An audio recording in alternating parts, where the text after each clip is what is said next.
Assalamualaikum warahmatullahi wabarakatuh. Pada hari ini kami akan presentasikan hasil kerja kami yaitu rangkuman tentang tentang artikel yaitu pemilihan metode penataan nasib inaktif konvensional di Record Center ANRI. Anggota dari kelompok kami terdiri dari saya sendiri, Renanda Diva. Saya Santiara Febriansyah. Saya Sasmita Sintarani. Dan saya Putri Harita. Berikut adalah PPT-nya. Berikut ini adalah deskripsi artikel yang kami gunakan untuk pembuatan PowerPoint ini. Artikel ini berjudul Pemilihan Metode Penataan Arsip Inaktif Konvensional di Record Center ANRI. Artikel ini dirilis pada tahun 2020 oleh Bapak Lufi Herawan, dan metodologi penelitiannya yaitu deskripsi berjenis studi kasus, dengan tujuan penelitian yaitu menentukan metode penataan arsip inaktif konvensional di Record Center ANRI yang mendukung penggunaan ruang penyimpanan secara maksimal serta meningkatkan efektivitas penemuan kembali arsip dan penyusunan arsip. Selanjutnya, untuk presentasi berikutnya akan saya serahkan kepada Santiara Ayu. Oke, dalam PPT ini saya akan menjelaskan bagaimana kondisi Record Center ANRI. ANRI memiliki Record Center, memiliki organisasi berjenis on-site dan tipe standar. Gedung Record Center tersebut terdiri dari 2 lantai, dengan lantai kedua sebagai ruang penyimpanan arsip konvensional dengan kapasitas sebanyak 2.100 box arsip. Next. Permasalahannya yaitu terbatasnya kapasitas penyimpanan arsip inaktif yang dimiliki oleh Record Center-nya, yaitu 1. Ruang penyimpanan arsip inaktif konvensional ANRI hanya dapat menampung 2.100 box arsip dengan perkiraan kebutuhan kapasitas sebanyak 2.373 box arsip dalam 3 tahun ini. Kedua, metode penyimpanan yang digunakan adalah clustering, di mana arsip dikelompokkan sesuai dengan eselon satunya dan tidak dapat dicampur dengan eselon yang lainnya. Next. Metode penelitian ini untuk mengatasi permasalahannya dilakukan penelitian dalam menentukan metode penataan arsip konvensional inaktif di lingkungan ANRI melalui tahapan kegiatan sebagai berikut. Yang pertama, analisis jumlah arsip yang diciptakan. Analisis ini untuk mengetahui bagaimana kebutuhan penataan arsipnya. Yang kedua, penentuan metode penataan. Hal ini berdasarkan pada asas asal-usul dan asas aturan arsip, serta prinsip-prinsip pengolahan arsip inaktif. Yang ketiga, analisis USG. Analisis terdapat tingkat urgency, seriousness, dan growth pada isu penataannya. Keempat, pemilahan metode penataan dilakukan, yaitu pemilahan metode berdasarkan hasil analisis USG. Yang kelima, evaluasi penggunaan metode. Evaluasinya ini menggunakan penilaian terhadap pada metode penataan arsip inaktif yang baru. Berikut, saya akan menjelaskan mengenai analisis jumlah arsip yang tercipta. Berdasarkan pada asumsi jumlah arsip tahun 2017, arsip yang tercipta sebanyak 790,86 box yang berasal dari 22 unit pengolah atau unit kearsipan 2 ANRI. Selain itu, berdasarkan JRA ANRI, presentasi retensi inaktif arsip terbanyak adalah 3 tahun, yaitu sebanyak 36,4%, sehingga diperkirakan ANRI akan membutuhkan kapasitas penyimpanan sebanyak 2.373 box dalam 3 tahun.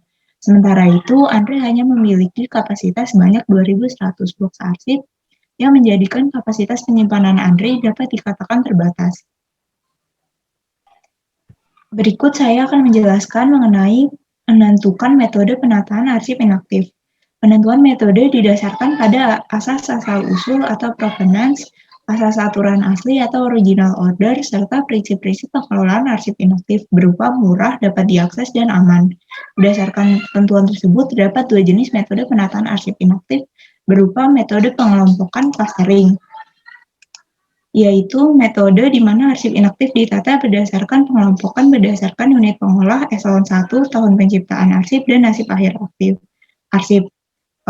Dan selanjutnya metode tanpa pengelompokan atau non-clustering, yaitu metode penataan arsip di mana arsip ditata berdasarkan waktu pemindahan arsip. Selanjutnya adalah hasil analisis USG. Analisis USG atau Urgency Seriousness Growth menilai tingkat risiko dan dampak. Prioritas yang dihasilkan dari analisis USG digunakan sebagai dasar untuk menetapkan metode yang sesuai urutan prioritas yang ada. Daftar masalah ditentukan dari prinsip-prinsip pengelolaan arsip inaktif berupa aspek penyimpanan, kemudahan penyusutan, pencarian arsip, dan tertatanya arsip dengan rapi. Berikut ini adalah tingkat permasalahan berdasarkan analisis USG, yaitu kapasitas penyimpanan sebagai masalah prioritas pertama.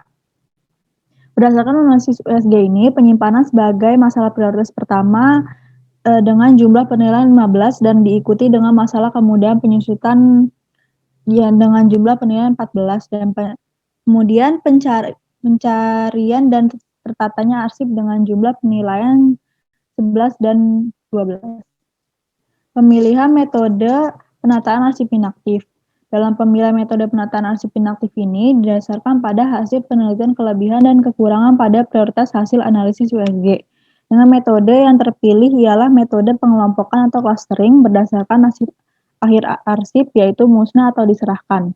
Metode ini terpilih dengan hasil penilaian kelebihan pada prioritas 4 atau tertatanya arsip, 2 kemudahan penyusutan, dan 1 penyimpanan, dan kekurangan pada prioritas yaitu 3 atau pencarian arsip.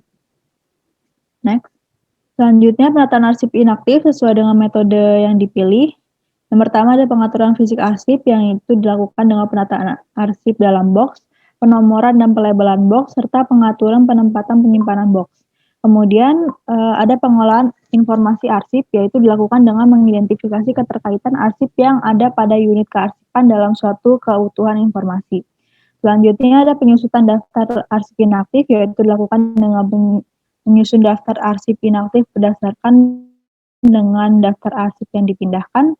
Dan yang terakhir adalah penyimpanan berdasarkan daftar arsip inaktif, yaitu box disimpan sesuai dengan lokasi pada daftar arsip inaktif dengan cara ditata pada rak secara lateral. Selanjutnya ada evaluasi mengenai metode penataan arsip inaktif. Untuk dapat menilai efektivitas metode baru yang dipilih, diperlukan adanya evaluasi pada penelitian ini. Evaluasi metode penataan arsip inaktif dilakukan melalui kuesioner dengan 10 petugas pengelolaan arsip inaktif ANDRI sebagai respondennya. Hasil evaluasi menunjukkan bahwa penggunaan metode penataan arsip inaktif yang baru berdampak pada meningkatnya efektivitas ruang penyimpanan dan kemudahan penyusutan arsip. Selain itu, terdapat kenaikan pada seluruh ketentuan penataan selain ketentuan asas penataan arsip inaktif. Sehingga dapat disimpulkan bahwa penentuan metode penataan bertujuan untuk penyelenggaraan penataan arsip inaktif sesuai dengan prioritas permasalahan yang ada pada penataan arsip inaktif konvensional di Record Center ANDRI. Metode penataan yang terpilih adalah metode penataan pengelompokan atau clustering berdasarkan nasib akhir dikarenakan sesuai dengan prioritas permasalahan yang ada, yaitu meliputi aspek penyimpanan, kemudahan penyusutan, dan tertatanya arsip dan pencarian arsip. Menurut kelompok kami, artikel tersebut sangat bermanfaat karena membantu dalam menentukan metode penataan arsip inaktif, khususnya arsip inaktif konvensional dalam lingkungan Record Center Arsip Nasional Republik Indonesia. Penataan arsip inaktif sangat penting dilakukan di dalam pengelolaan arsip untuk menghasilkan tertatanya fisik arsip dan juga kemudahan dalam temu kembali. Penataan arsip inaktif dengan menggunakan metode yang tepat, dapat mencapai tujuan pengelolaan arsip inaktif, serta metode yang digunakan hendaknya juga dapat dievaluasi apakah metode tersebut sudah sesuai dengan ketentuan penataan arsip inaktif, dan apakah metode tersebut lebih baik dari metode sebelumnya. Sekian dari kelompok kami, kurang lebihnya mohon maaf. Wassalamualaikum warahmatullahi wabarakatuh.